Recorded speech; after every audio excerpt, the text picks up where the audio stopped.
Welcome to Pixarize's image on purine excretion. Before we hop in, I want to start off with a bit of review. First, a purine nucleotide is composed of a nitrogenous base, a pentose sugar, and phosphate groups. When a purine nucleotide is degraded, the nitrogenous base is first freed from the pentose sugar and phosphates. At this point, the free nitrogenous base has a couple of choices. It can undergo excretion, or it can be recycled back to a nucleotide via the purine salvage pathway. So that's where this image starts, with a couple of the free nitrogenous bases. In fact, they are the same two bases that start off the purine salvage pathway. But this time, they are going to undergo excretion. This is the purine excretion image after all. So what are you waiting for? Off to the fringes of society. First, let me tell you a little bit about us, the ringless tribe. We've cast aside the chains of society in exchange for a life in the wild. To enter the tribe, you must give up your worldly possessions, especially your rings. See those pure rings floating in that muddy yellow river? Kind of looks like urine if you ask me. Getting rid of pure rings makes me think of purine excretion, and this muddy yellow river helps us remember that purines are eventually excreted in the urine. Now, if you want to go any further, you'll have to start by throwing your ring into the river. We're the ringless tribe, remember? Great! Now with that over with, let me show you around. The first thing you'll notice is the wildlife. See that iguana on the tree? It's a mischievous creature, always causing problems around the camp. Iguanas help me remember guanine, the free nitrogenous base formed by the breakdown of GMP. Iguana for guanine. This makes sense, right? Guanine is one of the free nitrogenous bases from which our purine excretion starts. Oh man, it's a hippo, and it just charged into our van. This hippo crashing into the van reminds me of the purine base, hypoxanthine. Get it? Hypovanthine? Hypoxanthine is the free base produced by the breakdown of either IMP or AMP, which we touched on in our purine degradation image. Anyway, hypoxanthine is the other free nitrogenous base from which our pathway begins. Man, these jungle creatures really don't like humans. They really want us out. And I thought the ringless tribe was one with nature. To recap, the free nitrogenous bases, hypoxanthine and guanine, are the starting points for our purine excretion pathway. Next, let's take a look at that van. The ringless tribe gets a lot of mileage out of that van. It's been in the tribe for ages. It's getting a bit old though. It keeps breaking and now I have to fix it again. Anyway, the van is our symbol for xanthine, better known as vanthine. Xanthine is the next step in our pathway, and it can be produced from either hypovanthine or the guanine iguana. Just remember these jungle creatures working together to total the van, and you'll have these reactions down. Whoa, stop pushing that van. All I wanted to do was a little work on the van, but no, the animals of the jungle have to attack. Ah, great, now the yurt's also ruined. I can't believe it. I love that yurt, by the way, because sleeping in a yurt really makes you feel wild. I can also tell you that the word yurt sounds a lot like the word uric acid, the next intermediate in the purine excretion pathway. Next, uric acid is excreted in the urine, which is symbolized by our yellow river up front.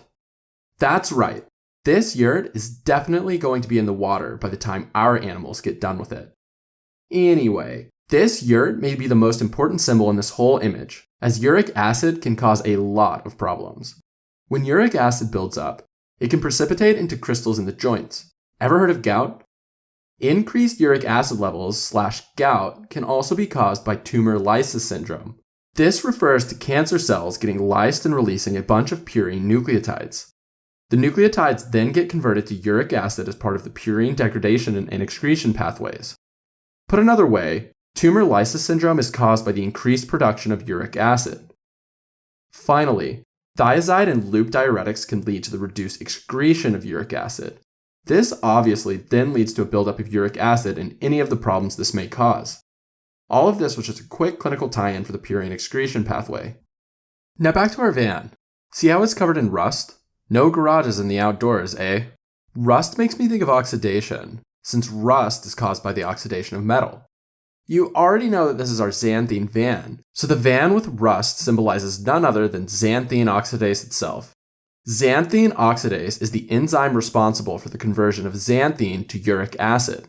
As an aside, Xanthine oxidase also converts hypoxanthine to xanthine, but you don't really need to worry about that. I just want you to remember that xanthine oxidase produces uric acid. This should be easy since our rusty van has crashed right into our yurt. Now, why is xanthine oxidase so important to remember? Well, it's because we can block it.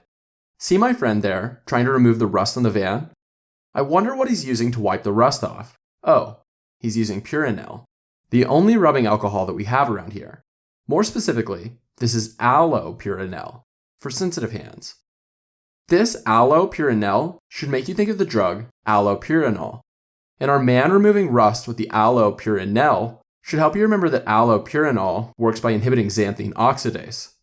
Because allopurinol reduces uric acid levels, it is a first-line drug used to treat chronic gout. As a note, allopurinol is not the only drug that blocks xanthine oxidase. Take a look at this fuse box on the side of the van. When the van breaks down, the fuse box is always one of the first things I check. Notice how there's no rust anywhere on this fuse box. Yep, not one bit. And that's because this fuse box is our symbol for febuxostat, another gout drug that works by inhibiting xanthine oxidase. Febuxostat is another first-line drug for chronic gout, working in very much the same way as allopurinol. Now back to the story.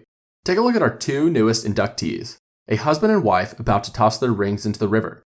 Remember when I said that uric acid is the final step of purine excretion? That's right, uric acid right into the urine. Now take a look at what's in our woman's hand. Kind of looks like a dental probe. Notice how she's using the probe to push a pure ring into the yellow water? This probe is our symbol for probenecid, and this picture should help you remember that probenecid helps eliminate purines by increasing uric acid clearance. More specifically, probenecid works by blocking reuptake of uric acid in the proximal tubules of the kidney. This in turn increases the amount of uric acid eliminated in the urine.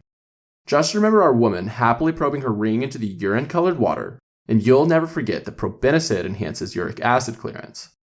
Next, notice how our heroine is already savoring the taste of the wild, biting into a raspberry.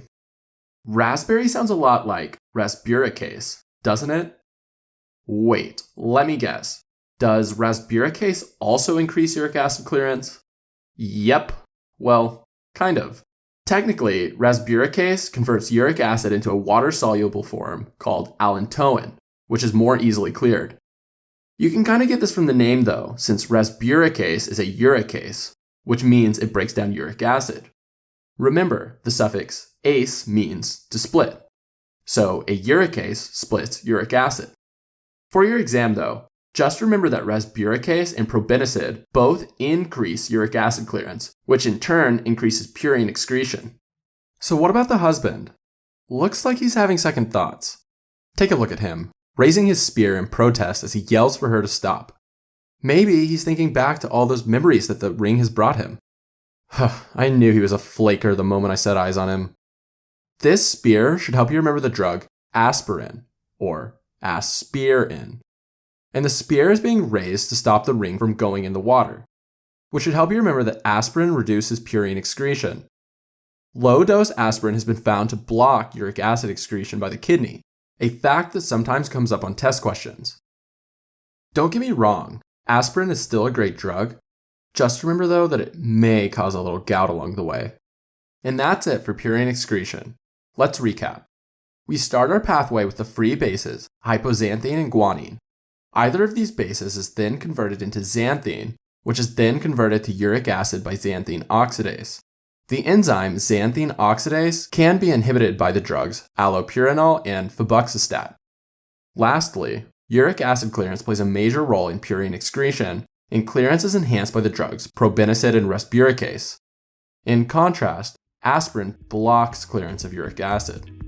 And we're done! Well, are you coming or what? Get tossing. You won't need these board review books either. Who needs those with Pixar eyes around? Until next time.